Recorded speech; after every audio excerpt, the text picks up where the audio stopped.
Hello and welcome back here to the Intel Extreme Masters live at the Taipei Game Show in Taiwan. We are here to bring you the second game of the Open Bracket. We're jumping over to Open Bracket 2 now. We're going to be bringing you Snute versus Daisy. And a little birdie tells me this might be a long one. Yeah, I think so too.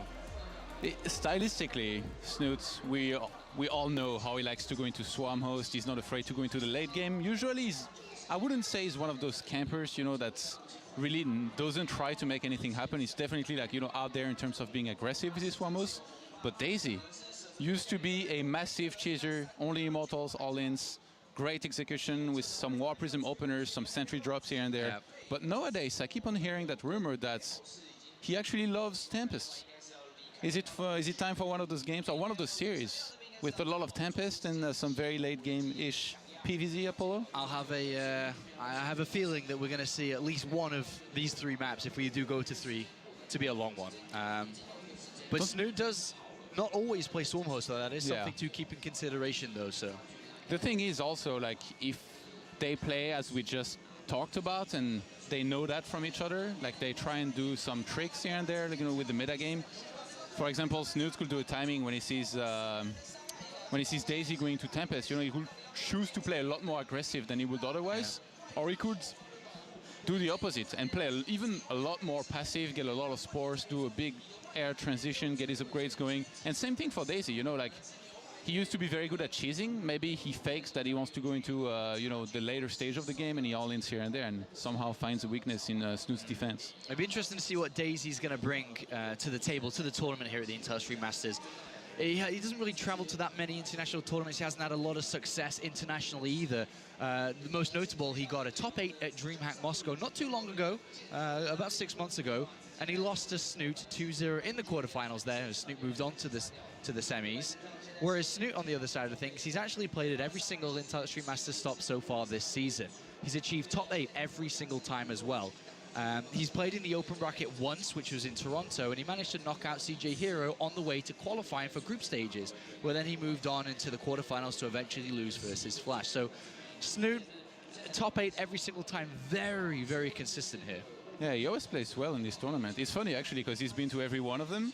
And you know, all players, they have an SSD backstage to use a computer, and they just keep it if they switch from computer to computer. I think Snute might have his actual SSD with his name on it, since he's been here every single time. From the 3 other stops that he's got.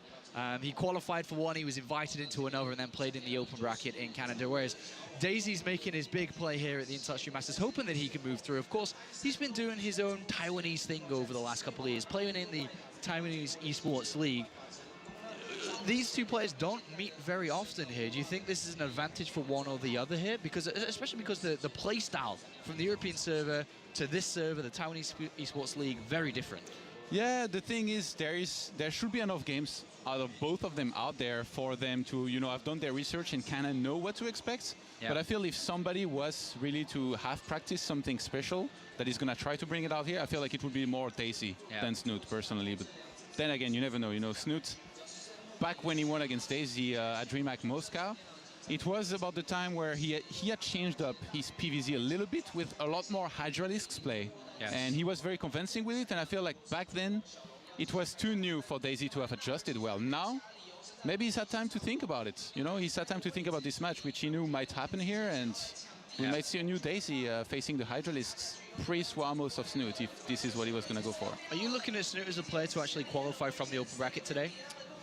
Honestly, when I look at the Open Bracket, I really can't tell like one big name that I think is almost sure to go through. It's just so stacked.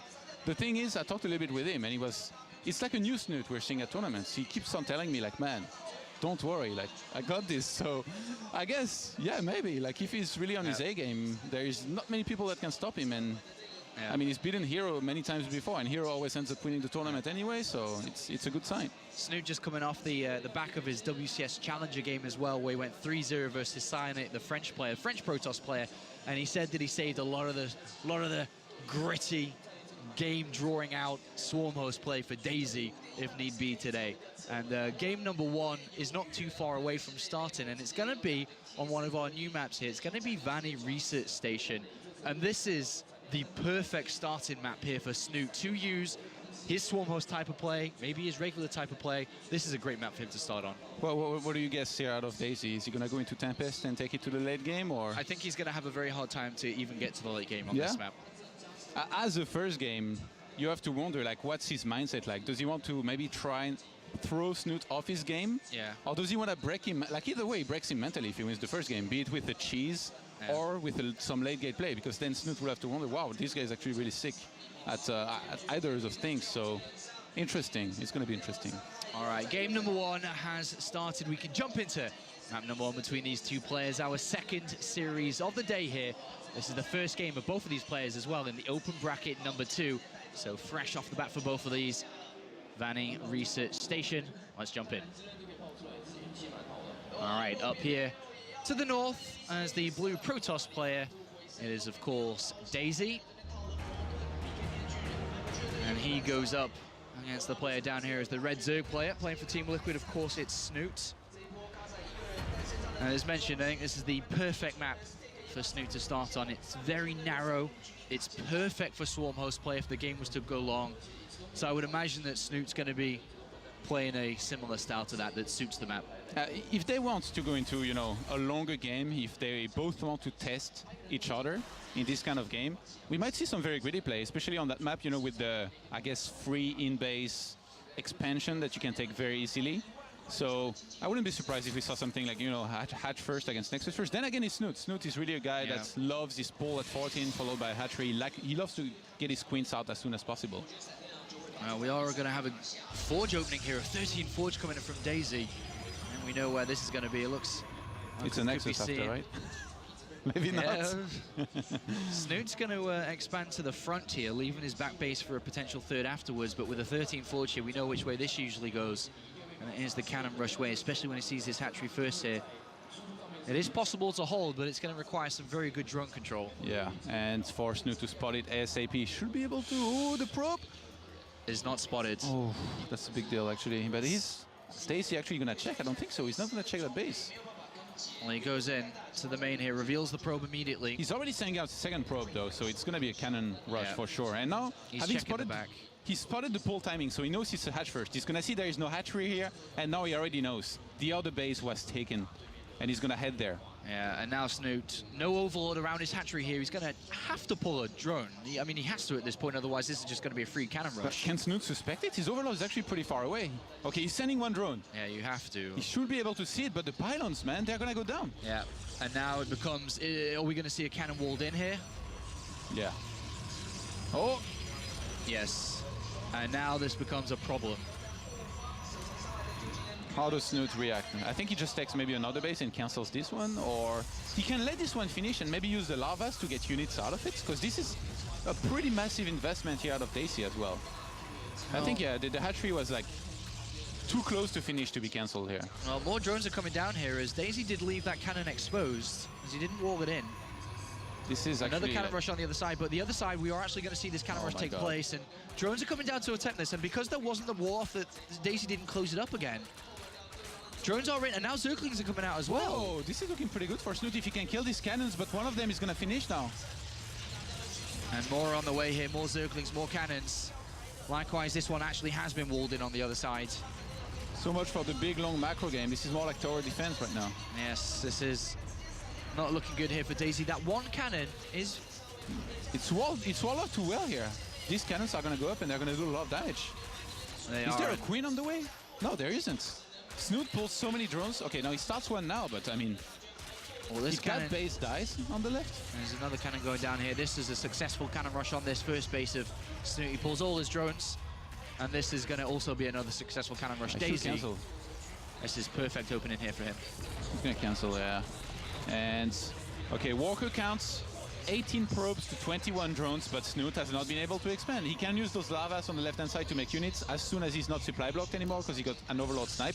And he's going to have to expand so far away. He's actually going to take the gold by the look of things to try and come back with the deficit he's starting with in this game. I mean, I like taking the gold. It's just that it's so far away that later on when he gets attacked there, it's going to be really hard to defend. Well, he's taking 2 golds. Another drone's moving up here. He's going to take the second one as well. Why not, Apollo? Why didn't he take the left-hand side one? It's like hiding in play sight. Like I take your gold in front of your base. That's actually hilarious. Imagine, is there a few timings he could do with this? Like double gold, he saturates minimum on both. Like he transfers literally every drone that he has from the main into natural and third, well, and then does like a mass roach all in. But then there's one force field that stops it, because it only requires one force field on this map here for Daisy. So okay, but can Daisy get that many sentries to hold? I mean, in terms of gateway, like he cannoned 2 bases, then he made the Nexus, then a gateway. Like his tech is going to be so slow this game, but I guess so is Snute's. All right, well, we'll see where Snute takes this. Of course, it's going to be very difficult to play from this position, but I think one of the most important parts here is Daisy doesn't really know what the follow-up to this is. For all he knows, this is a 1-base Nidus Worm. So at this point, Daisy's got to try to get some follow-up information. He's to spot that these goals have been taken to start to address the situation. He has a probe actually scouting Snute's main right now. He checked the natural as well, even though he has a cannon there. I'm not sure why. And so, yeah, he sees that there is no lair on the way. Just Snute's only now started mining gas, doesn't even have 100. And the roach run starts Apollo. Did I call it right? I guess it could still be for defensive roaches because he doesn't know what's coming and when it's coming. Like it's as hard as it is for Daisy to get some exact info, and he had a good scout in the main, it's very hard for Snute to send an overload in and see what's up here. It will get sniped surely, and he might not be able to see exactly what he's up against. And in terms of warp gate tech, he has no idea where Daisy's at right now. It could be halfway through done, but he only just started now. +1 attack as well here from Daisy's being researched from the Forge. 3 overlords on the way here for Snute, and he's opened up his supply, and that kind of shows us that he's going to be wanting to build a couple of units in the second here to try to do some damage. But the first sentry is now on its way. Warp gate trying to be rushed out, but no additional gateways in support yet. 3 roaches, circling speed. Daisy surely must be throwing down additional gateways soon. He needs additional gateways. 5 roaches, 6 roaches now. So only units right now. Even though Snute didn't really saturate well the second goal that he took.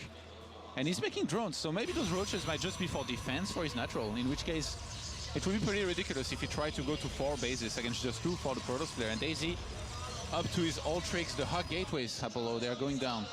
7 gateways, +1 attack. Pylons on the left-hand side and also on the right-hand side on the 2 regular expansions that Snute would be taking. And I thought you were going to follow that up with YOLO. 7 gates +1 attack, YOLO. That's what it is. That's what it is. Snute is only making units right now with a lot of Zerglings and some roaches. No, he starts a few drones. He's trying to squeeze in a few drones here and there because I guess he's not sure whether Daisy wants to go into a 3rd base or not.